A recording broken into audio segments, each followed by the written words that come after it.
Who knew horror could be so beautiful?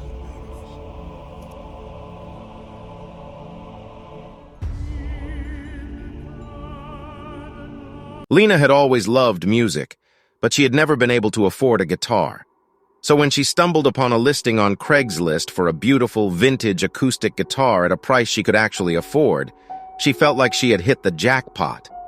She contacted the seller, a man named Carl, who told her that the guitar had belonged to his late brother, who had been a talented musician. He explained that he needed to sell it to pay off some debts and offered to meet Lena at his house so she could see the guitar in person. When Lena arrived at Carl's house, she was taken aback by how run down and dilapidated it looked. The paint was peeling, the windows were broken, and the yard was overgrown with weeds. But she pushed her unease aside and focused on the guitar. As soon as she laid eyes on it, Lena knew it was the one. It was a beautiful cherry-red Gibson acoustic with intricate inlays and a rich, warm tone.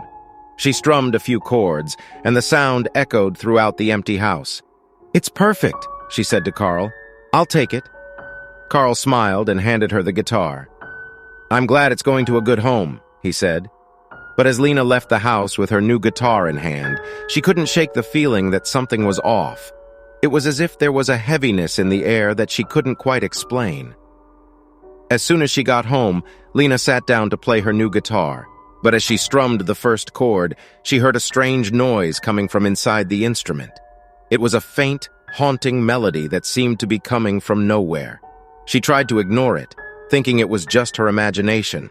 But as the days went by, the music grew louder and more persistent. It was as if the guitar was trying to tell her something, but she couldn't quite understand what. Then, one night, Lena woke up to a loud banging sound coming from the living room.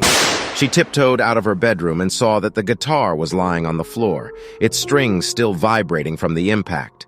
She picked it up, trying to figure out what had happened, when she noticed a strange symbol etched into the wood of the guitar's body. It was a symbol she had never seen before, but something about it filled her with dread. Lena decided to do some research to try and figure out what was going on. She visited a music store and showed the symbol to one of the employees, who looked at her with wide eyes. "That's the symbol of the devil's chord," he said. "Legend has it that anyone who plays it will be cursed with a haunting for the rest of their days." Lena's heart sank as she realized what she had gotten herself into. She had unwittingly brought a cursed guitar into her home, and now she was paying the price. The haunting grew worse with each passing day. Lena heard strange noises at all hours of the night, saw shadows moving in the corners of her vision, and felt a cold, malevolent presence watching her every move. She knew that the only way to rid herself of the curse was to get rid of the guitar, but she couldn't bring herself to part with it. It was the most beautiful thing she had ever owned, and she didn't want to give it up.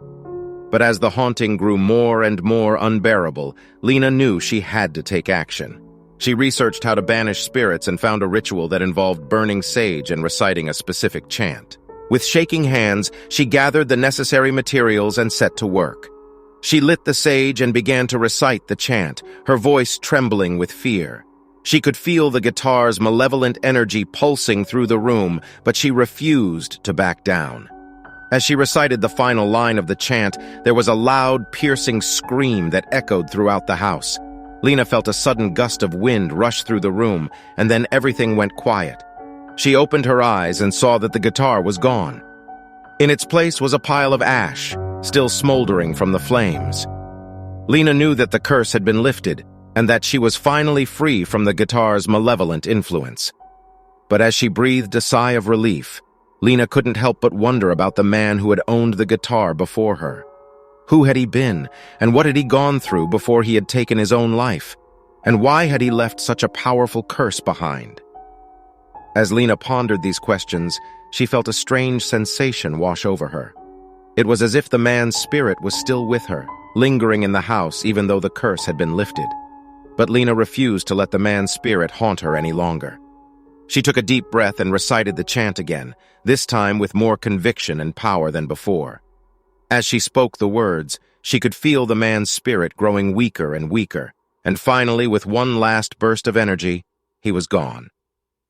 Lena breathed a sigh of relief and collapsed onto her couch, feeling emotionally drained but also strangely at peace.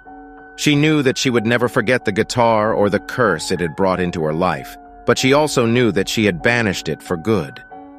From that day on, Lena played music with a newfound appreciation for its power and the responsibility that came with it. She knew that music had the ability to move people in ways they couldn't explain, but she also knew that it had the potential to bring about darkness and destruction. And so, she played with care and respect, knowing that the power of music was both a gift and a curse, and that it was up to her to use it wisely. Like, subscribe, and smash the bell for more beautiful horror.